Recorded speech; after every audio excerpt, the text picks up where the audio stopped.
The term rotoscoping is just a fancy name for tracing video image. A rotoscope was what was used before we had computers.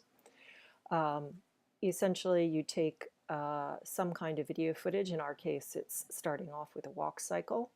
You videotape that, and then you'll either print out the frames that you want to trace, and then you can trace them using the vellum, or you'll bring them into Illustrator if you're comfortable in Illustrator and use something like the pen tool or a stylus if you have a drawing pad to draw in Photoshop or Illustrator.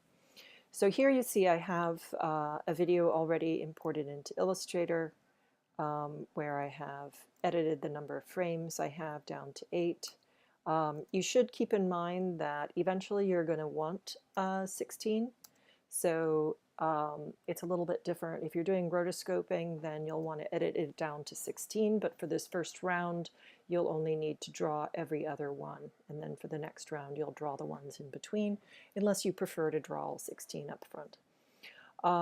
To create this file with multiple layers and the timeline, you're going to go to Photoshop's Import, and there's a choice here for video frames to layers.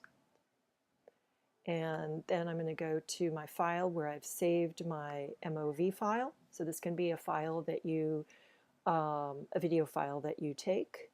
And I'm going to go ahead and click on Open, and then it's going to give me a few options. Now, the first thing to think about is, do I want the entire video? Well, if I scroll through this, I can see, well, nothing happens for the beginning, or, when you start a video, you don't, sometimes you start out, you're giving somebody instructions how to walk. So you can take a look at where the useful footage actually starts. And then these little tabs on either end will let you import just the frames between those two tabs. So I'm looking at the walk. So that's essentially a full walk cycle. Might go a little bit past just in case. I can always edit it down in Photoshop, but just in case something doesn't quite work, and then I'll bring this marker over to there. And then you can limit the number of frames. So you can try it with or without this and see what gets you the right number of frames. So if your video is shooting fairly fast, you're probably going to have way too many frames. So I'm just going to do this at 2 and see what I get. So here you can see I got 12 layers that way. Okay.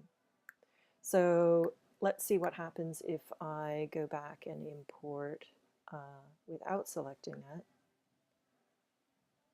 I'll try the same MOV file. And this time I'm not going to select the limit, but I will move the marker. Moving the marker also gives you a sense of where you're beginning.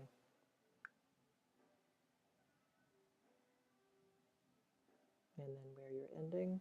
Go ahead and say OK. So that way I got 24. And then I could walk through and I could see how many it takes to actually make a full cycle. So if his legs are stretched out, I need to get to the next point where they're stretched out.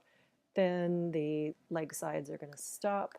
So let's see how many it takes to get to where his legs are stretched out on the other side. So that's actually 16. So that would be perfect for a full walk cycle. And then I would be able to get rid of everything from 17 forward.